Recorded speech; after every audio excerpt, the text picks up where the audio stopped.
Hey guys, this is Aditya for Random Noteworthy, and today I'm going to be reviewing the iPod Classic 120 GB. You may ask why the box is over here. It's not exactly an unboxing video. I've been using this iPod for like the past 1 week. It just released in India, the 120 GB one. I've heard that the 160 GB one has released in the United States like last year. So this is the device itself. As you can see, this is the basic things that you need to know about the iPod. And in this cover came the earphone and the USB cable. And in this portion, the Apple stickers came. And this is the iPod dock connector. Those are some covers. Let me put that aside, and let me show you the device itself. Here it is. The screen is pretty long, and here's the click wheel, the critically acclaimed click wheel, which made the iPods more popular. Center button, the side view, and this is the back of the iPad, stainless steel, the iPod logo and the Apple logo, and here it mentions the iPod Classic 120 GB. So there you can see me, okay?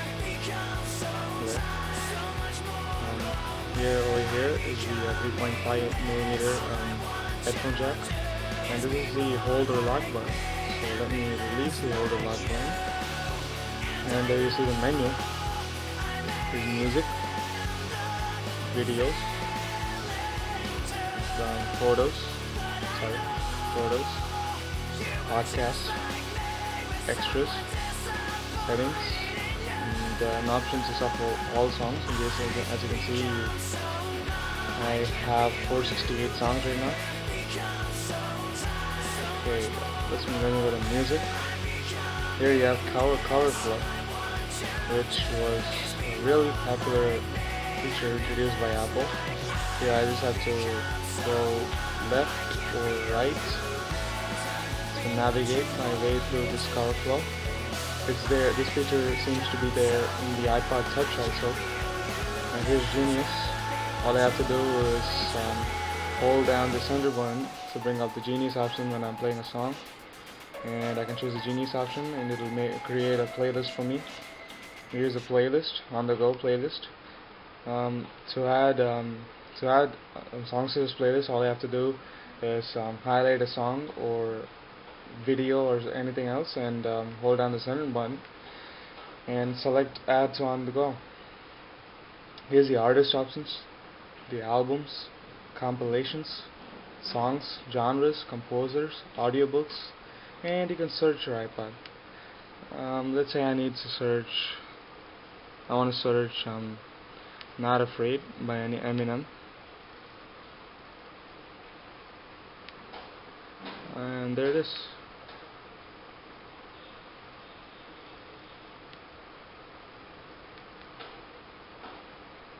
Okay, that's all I have to do. Let me go to albums. Here you have the full view of albums. Just navigate your way through it by turning the click wheel. Here's menu. This is the back button and the forward button, pause or play, and center button.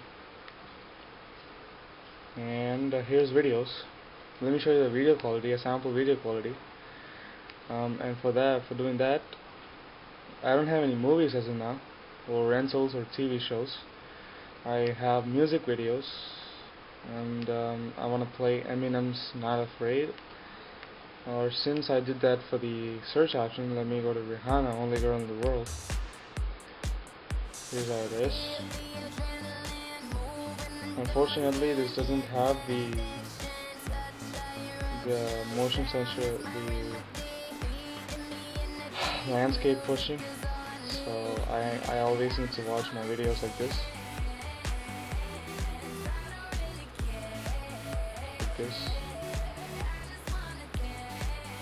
So the video quality is really nice, mind you. And photos, podcast, I don't have any of those, so I'm not going to be getting too deep in that. Here's clocks, extras. You have to go to extras and you find yourself with clocks, and you can add other world clocks. I seem to have Cape Town, Sydney, and New York. And calendars, all calendars. This is the calendar. Very good feature.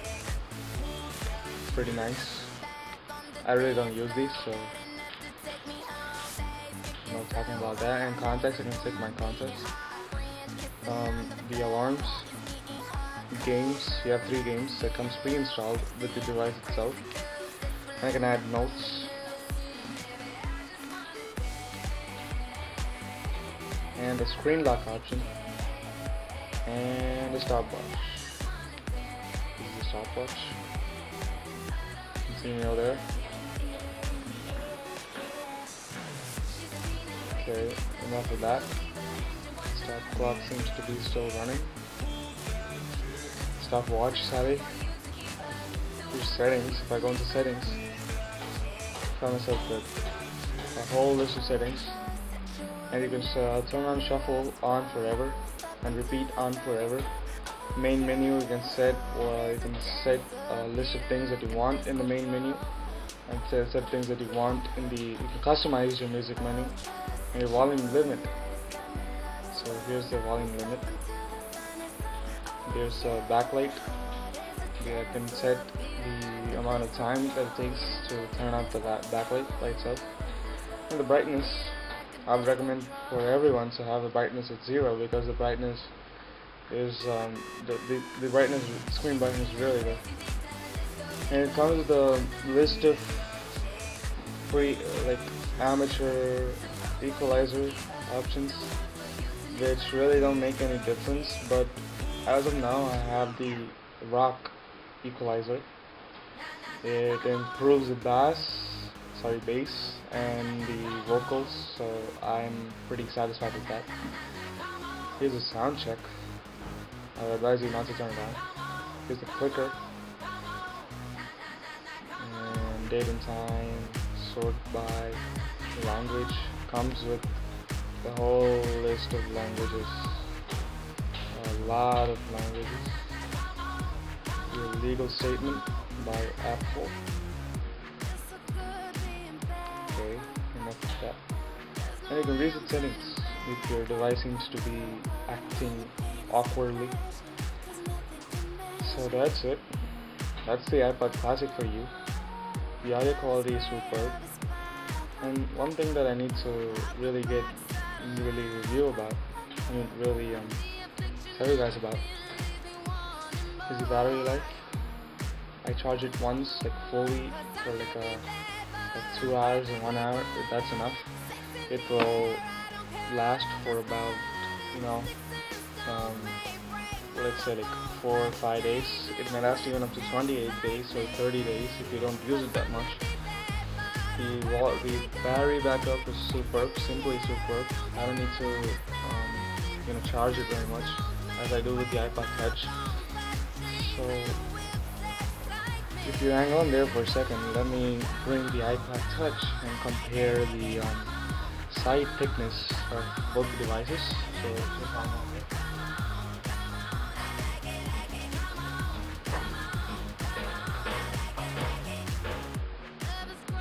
Here's the iPod Touch, as you can see. Okay. So this is the iPod Touch. Not reviewing this, so let me not go too deep into that. And this is the iPod Classic.